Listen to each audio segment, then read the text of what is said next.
కృపామయ TV వీక్షకులందరికీ క్రీస్తువారి పేరిట శుభాలు వందనాలు తెలియజేస్తున్నానండి. దేవుని బిడ్డలు అంటే ఎవరు? ద చిల్డ్రన్ ఆఫ్ గాడ్ అని అంటారు కదా. దేవుని కుమారులు, దేవుని బిడ్డలు అంటే ఎవరు? చాలామంది ట్రోల్స్ కూడా చేసేవారు ఉన్నారు. దేవుని బిడ్డ అని చెప్పని క్రైస్తవ విశ్వాసులను వ్యంగ్యముగా మాట్లాడేవారు కూడా ఉన్నారు. క్షమించేయండి, క్షమించమని యేసుప్రభు వారు చెప్పారు. కాబట్టి క్రైస్తవులకు ఉండవలసిన లక్షణాలు ఏంటంటే సహించడము, భరించడము, క్షమించడము, ప్రేమించడము. మనల్ని అసహించుకున్నా మనం ప్రేమించాలి, అది మన బాధ్యత. క్రైస్తవులముగా మనకు ఉండవలసిన లక్షణాలు అవి. క్రీస్తు లక్షణాలు లేకుండా క్రైస్తవులని మీరు పిలువబడకూడదు. ద్వితీయోపదేశకాండము 14:1 మీరు మీ దేవుడైన యెహోవాకు బిడ్డలు, దేవుని బిడ్డలు కనుక చనిపోయిన వాడెవడిని బట్టి మిమ్మల్ని మీరు కోసుకొనకూడదు, మీ కనుబొమ్మల మధ్య బోడి చేసుకొనకూడదు. దేవుడు చక్కగా చెప్తున్నాడండి, మీరు దేవుని బిడ్డలు. అయితే లోకానుసారమైనటువంటి సాంప్రదాయాలు, ఆచారాలు, కట్టుబాట్లు మీ మధ్యన ఉండకూడదని కూడా హెచ్చరిస్తున్నాడు. యోహాను గారు తన మొదటి పత్రికలో రాస్తున్నాడు చూడండి, 3వ అధ్యాయం 9-10లో, దేవుని మూలముగా పుట్టిన ప్రతి వానిలో అనగా దేవుని ఏర్పాటు చొప్పున దేవుని చిత్త ప్రకారము పుట్టిన ప్రతి వానిలో ఆయన బీజము అనగా దేవుని వాక్యము. బీజము అనగా గింజ, సీడ్ అని ఉంటుంది ఇంగ్లీష్ బైబిల్లో. మీరు బీజము అనగా వాక్యము, దేవుని యొక్క వాక్యము నిలిచి ఉంటుంది కనుక వాడు పాపము చేయలేడు. వాస్తవానికి వాడు దేవుని మూలముగా పుట్టినవాడు కనుక పాపము చేయజాలడు. దీనిని బట్టి దేవుని పిల్లలెవరో అపవాది పిల్లలెవరో తేటపడుతుంది.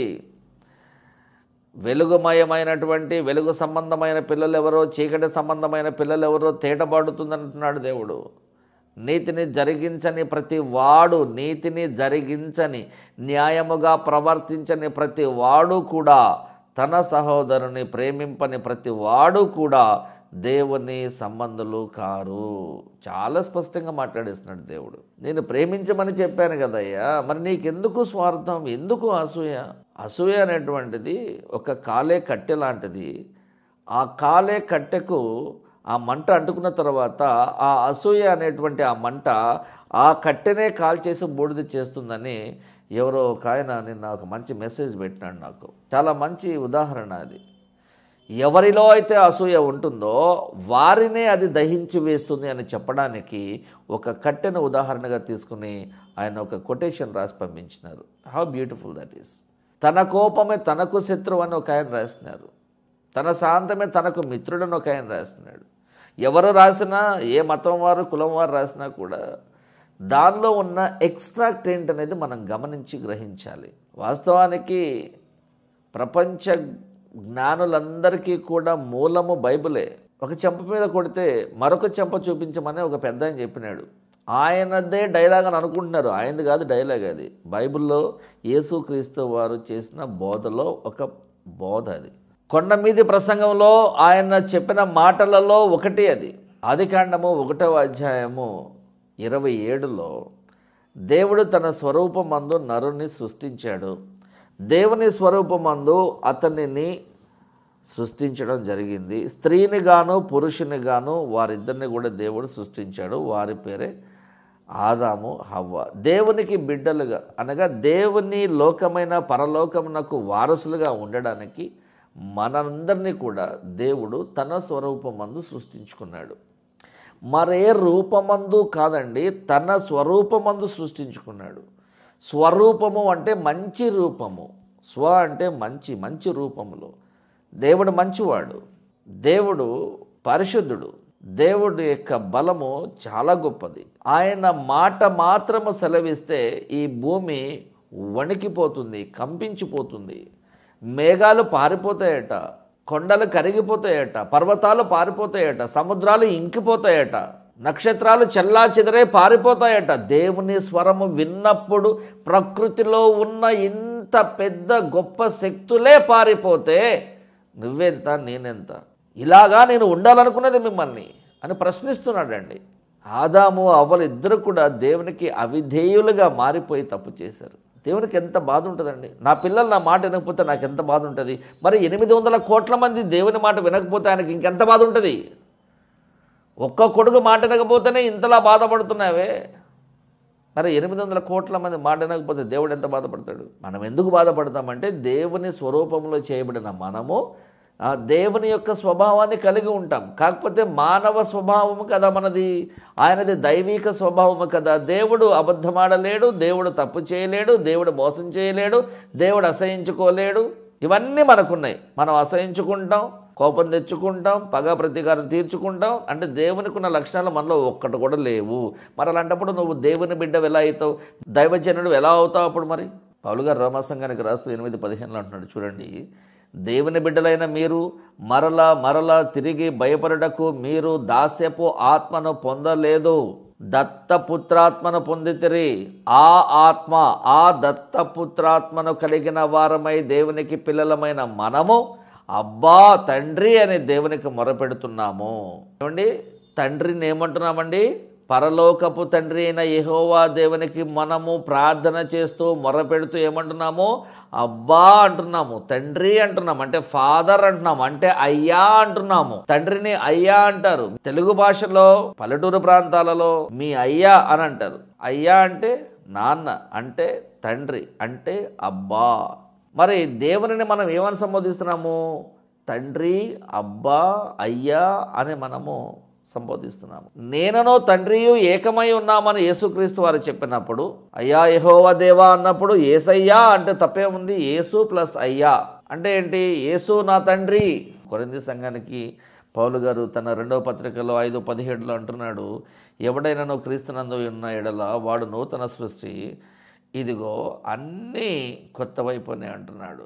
కాబట్టి నువ్వు యేసుక్రీస్తులోకి వచ్చిన తర్వాత నీ గత పాత విగ్రహారాధనకు సంబంధించినటువంటి శాపము నీ మీద నిలిచి ఉండదు. చాలామంది తప్పు చేస్తున్నారు ఇలాగ మాట్లాడి, మా తాతలండి చాలా పూజలు చేశారండి, చేసిన పాపం ఊరికే పోద్దా అండి అని.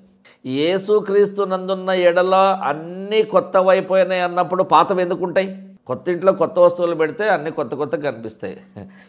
కొత్త ఇంట్లో పాత వస్తువులు పెట్టినప్పుడు అదే పాత ఇంట్లో పాత వస్తువులు పెద్దగా ఏం అనిపించదు, ఫీలింగ్ రాదు. ఇది కొత్త ఇల్లు అని ఫీలింగ్ రాదు. ఏదో గోడలకున్న రంగును బట్టి, ఆ పైన ఉన్న కొత్త ఫ్యాన్ని బట్టి రావచ్చేమో కానీ ఫీలింగు అదే సోఫా, అదే మంచం, అదే డైనింగ్ టేబుల్, అదే పొయ్యి, ఏం ఫీలింగ్ రాదు అక్కడ. ఆ ఫీలింగ్ రావాలంటే ఏం చేయాలి? అన్నీ కొత్తవి కొనుక్కోవాలి. మనం కొనుక్కుంటామా? మనం కొనుక్కోలేము. డబ్బులు ఉన్నాడు కొనుక్కుంటారులేండి. సో యేసుక్రీస్తు ప్రభు అట ఎప్పుడైతే మనము ఆయనలోకి మనము జాయిన్ అవుతామో, ఎప్పుడైతే ఆయనను మనము అంగీకరిస్తామో, ఆయన మనలను తనలో తన రెక్కల కింద దాచుకుంటాడట. అప్పుడు మన జీవితంలో ఉన్న అన్ని కొత్తవైపోతాయట. యోహాను సువార్త 3:3లో ఒకడు క్రొత్తగా జన్మించితేనే కానీ అతడు దేవుని రాజ్యమును చూడలేడు. ఈ కొత్తగా జన్మించడం అంటే ఏంటి? మారు మనస్సు పొంది బాప్తీసం తీసుకొని యేసుక్రీస్తు అనే ద్రాక్షవల్లికి అంటుకట్టబడి కొత్త రూపాంతరంలోనికి రావడమే ఈ కొత్తగా జన్మించడము. ఎఫెసీ సంఘానికి రాస్తూ పౌలు గారు 1వ అధ్యాయం 13 అంటున్నాడు, రక్షణ సువార్తను విని క్రీస్తునందు విశ్వాసము ఉంచిన మీరు వాగ్దానము చేయబడిన ఆత్మచేత ముద్రింపబడ్డారు అని అంటున్నాడు. వాగ్దానము చేయబడిన ఆత్మచేత. వాగ్దానము చేసినది ఎవరు? దేవుడే. ఆ వాగ్దానానికి స్వరూపం ఎవరు? యేసుక్రీస్తే.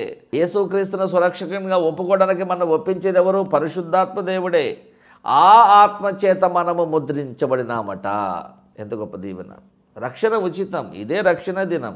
యేసుక్రీస్తు ప్రభువారు మనందరికీ కూడా ఒక గొప్ప మాదిరిగా ఉండడానికి వచ్చారు. ఇదిగో ఇలా బ్రతకాలి, ఇలా చేయాలన్నారు. నిజం చెప్తున్నానండి, దేవుడు ప్రతి ఒక్కరిని ఆశీర్వదించాలనే అనుకుంటున్నాడు. తన దగ్గరకు వచ్చే ప్రతి ఒక్కరిని, యేసు ప్రభువా నేను నీ పాదములు పట్టుకుంటాను నాయనా, నన్ను క్షమించు ప్రభువా, నేను పాపము చేసి ఉన్నాను అని ఆయన సన్నిధికి వచ్చి నీ పాపాలు ఒప్పుకో. ఆయన నీ పాపాలను క్షమించడానికి రెడీగా ఉన్నాడు. రెప్పపాటు కాలములో నీ పాపాలు ఆయన తీసేస్తానంటున్నాడు. కానీ నువ్వు వచ్చి ఆయన దగ్గర కూర్చోవాలి కదా. వీలైనంత మంది పాపులను దేవుని సన్నిధికి తీసుకెళ్లాల్సిన బాధ్యత మనందరికీ ఉన్నది. రక్షణ అందరికీ, రక్షణ ఉచితము. వీలైనంత మంది ఆత్మలను రక్షించేటువంటి భారము, ప్రయాసము కలిగిన వారుగా మనందరము, ప్రతి ఒక్కరము ఉండాలి. ఇది దేవుని కోరిక అయి ఉన్నది. క్రీస్తుకు ఒక సైనికుని వల్ల పనిచేద్దాం. దేవుని యొక్క సైన్యంలో మనము కూడా పాల్య భాగస్థులు అయిన వరముగా ఉందాం. చిన్న ప్రార్థన. భయంకరుడమైన దేవ, భీకరుడమైన దేవ, మహా ఉగ్రతను నీ సొంతం చేసుకున్నటువంటి దేవ, నీ ఉగ్రతకు మేము బలి కాకుండా ఉండాలి అంటే నీ ఆజ్ఞలకు లోబడి మేము బ్రతికుండాలి ప్రభువా. నీకు ఇష్టమైన విధంగా మేము బ్రతకాలి. నీకు ఇష్టమైన విధంగా మేము ఆలోచన చేయాలా. నీకు ఇష్టమైన విధంగా మాత్రమే మా ప్రవర్తన నియమాలు మేము ఉంచుకోవాలి. మా అందరిలో మీకు నచ్చినవి, నీకు ఆయాసకరముగా ఉంటున్నవి ఏవైతే ఉంటున్నాయో వాటిని కూడా మన నుండి తీసివేయండి ప్రభువా. మంచి ఆరోగ్యమును, మంచి ఎదుగుదలను మా బిడ్డలకు ఇవ్వండి. ఆశీర్వాదకరమైన జీవితాన్ని మేమందరం కూడా గడిపేలాగా మాకు సహాయం చేయండి. వీలైనంత మందికి నీ రాజ్య స్వార్థను ప్రకటించే విషయమే మాకు సహాయం చేయమని యేసుక్రీస్తు వారి పరిశుద్ధ నామంలో ఈ ప్రార్థన అడుగుతున్నాం తండ్రి. ఆమేన్. థాంక్యూ.